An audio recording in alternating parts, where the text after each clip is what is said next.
பழனியைச் சேர்ந்த கணேசன் என்பவர் தனது நிலப்பிரச்சினை சம்பந்தமாக பலமுறை மாவட்ட ஆட்சியரிடம் மனு அளித்தும் எந்தவித நடவடிக்கையும் எடுக்காததால் ஆட்சியரின் முன்பக்க கார் கண்ணாடியை உடைத்த சம்பவத்தால் பரபரப்பு.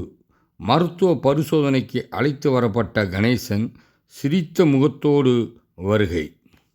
திண்டுக்கல் மாவட்டம் பழனி அருகே உள்ள கஞ்சநாயக்கன்பட்டி பகுதியைச் சேர்ந்தவர் கணேசன். இவர் தனது இடப்பிரச்சினை சம்பந்தமாக தடையில்லா சான்று கேட்டு திண்டுக்கல் மாவட்ட ஆட்சியர் அலுவலகத்தில் திங்கட்கிழமை நடைபெறும் மக்கள் குறைதீர்ப்பு நாள் கூட்டத்தில் பலமுறை மனு அளித்துள்ளார்.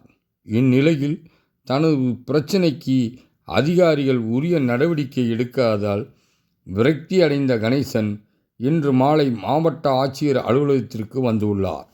ஆட்சியரின் அலுவலக கட்டடத்தின் நுழைவாயிலில் முன்பு நிறுத்தப்பட்டிருந்த ஆட்சியரின் சரவணன் செல்லக்கூடிய இனோவா காரின் முன்பக்க கண்ணாடியை உடைத்துள்ளார். இதனை அடுத்து அங்கு பாதுகாப்பு பணியில் இருந்த போலீசார் மாவட்ட ஆட்சியர் கார் கண்ணாடியை உடைத்த கணேசனை பிடித்து திண்டுக்கல் தாடிக்கொம்பு காவல் நிலையத்தில் ஒப்படைத்தனர்.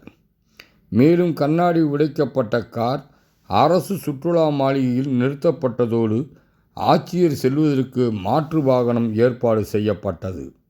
இதனை அடுத்து கணேசன் கைது செய்யப்பட்டு போலீசாரால் விசாரணை நடத்தப்பட்ட பின்னர் மருத்துவ பரிசோதனை செய்ய நீதிமன்றத்தில் ஆஜர்படுத்தி சிறையில் அடைக்கப்பட்டார்.